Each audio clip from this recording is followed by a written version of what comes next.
Well, it was quite interesting. I thought that the Chinese reaction to the election of Trump was quite positive, in the same way that the Russian reaction was positive. Let's have something new. Let's get down to business, it seemed. There is in the United States a sense of, as I mentioned, and I believe it's antiquated, a kind of 19th century, early 20th century militarist view of the world. We are the biggest, we are the toughest, we have a great navy that will occupy the Pacific. The Pacific Command in Hawaii, as one of my interviewees in the film, Professor Bruce Cummings, says, has an eagle with one of its tailons down on Beijing and the other one down on Seattle. Well, that's such an outmoded view of the world. There are great states and they have their spheres of influence, and there are regional disputes, and all these have to be solved. But the 21st century surely is a time to solve them. It would appear to have this dinosaur of a Cold War, and that's what it is. It's something that's been exhumed from the past, where of military threats and of chest beating almost. This seems utterly anachronistic. Yeah. But it's something that must be very confusing in China. It's certainly confusing to much of the world.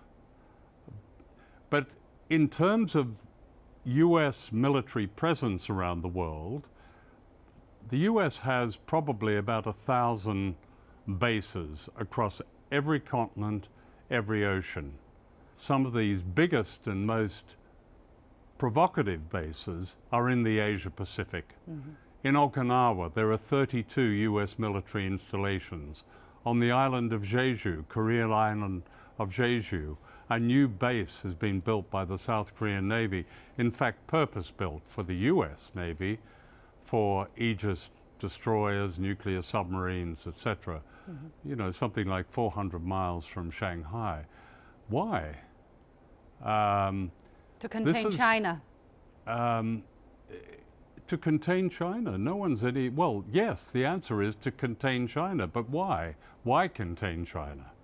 One US diplomat said to me, we can't seem to come to terms with the fact that we now have to share the world, share our region, even share the Pacific Ocean.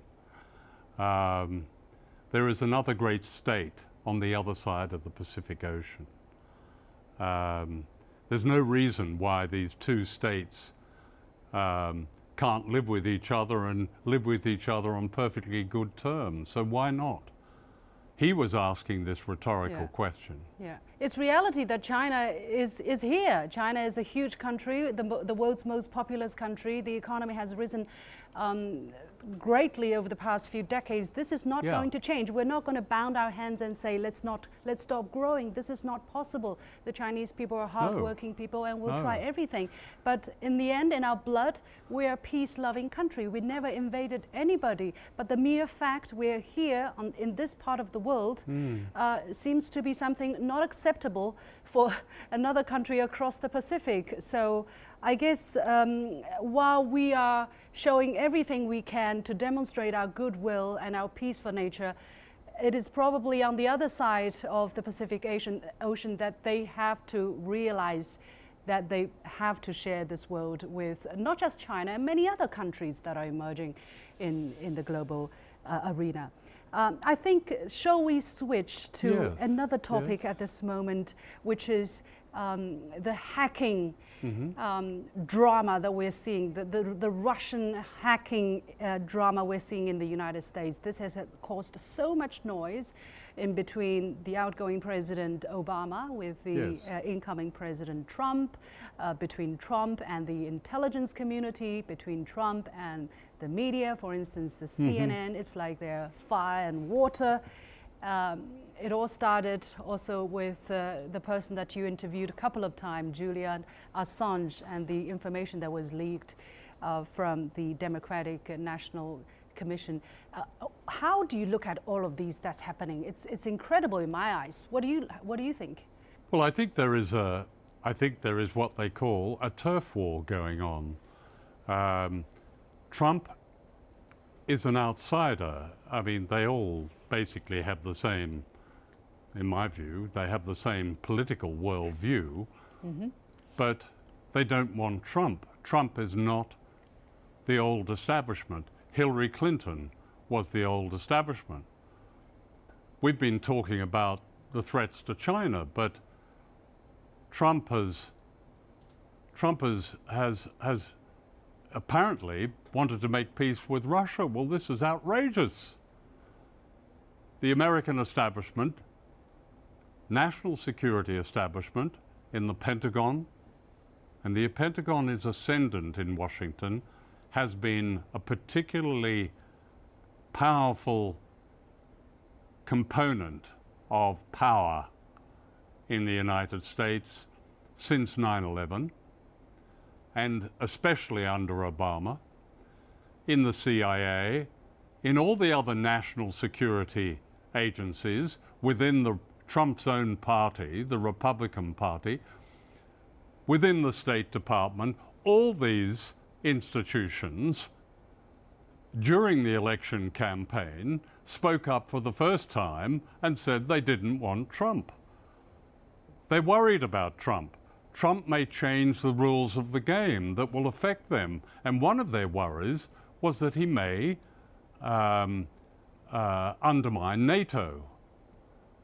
The United States, which is basically the United States, NATO, the United States has a huge amount invested in NATO, industries invested in NATO, its whole view of itself invested in NATO.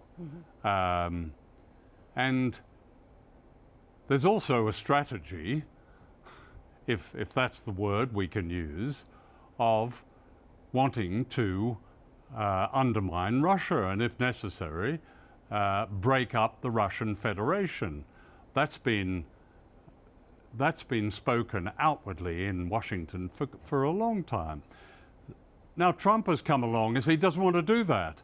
That's caused panic in the CIA, in the Pentagon, in his own party. And they're trying everything to discredit him, to undermine him. It's become an extraordinary. Trump doesn't come from within that establishment. He is a billionaire, an oligarch in his own right.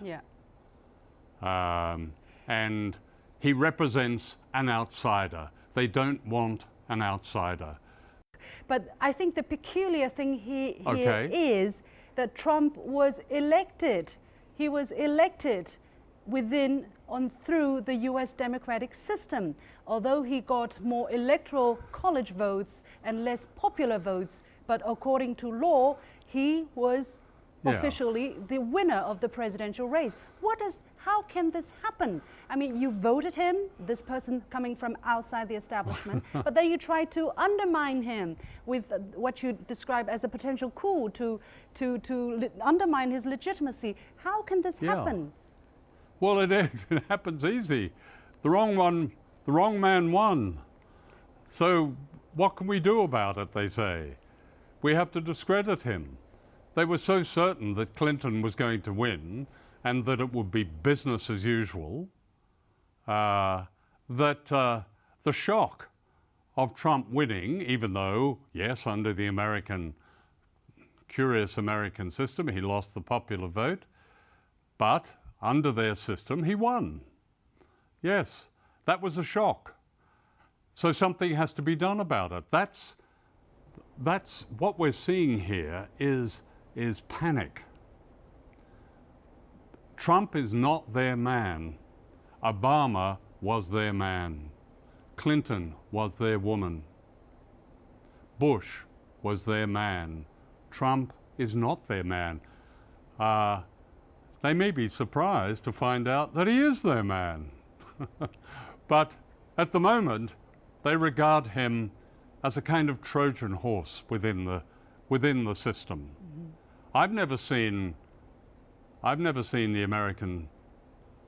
the American so-called establishment, that seems a rather respectable word, or American power groups, behave so hysterically over an incoming president. Probably the last time was John Kennedy. Then they worried that here we had a Catholic president who might bring in antitrust laws that broke up great monopolies. They needn't have worried about Kennedy either. But Trump is someone from outside, as far as they can see. To us looking in, he looks like almost a cartoon figure of an American politician. There's a kind of black entertainment quality to it, but it's very serious farce, of course. Of course, it's a serious farce. We're looking at the presidential... we're looking at the future leader of the most powerful country in the world. I mean, this is not a joke they're talking about in the United States. It sounds so much like a joke, but it is not, and that is the dark side of it. Unfortunately, we cannot expand on all of that, but it was great insight. It was wonderful to have talked to you. Thank you for joining us today. Okay, very welcome. Thank you.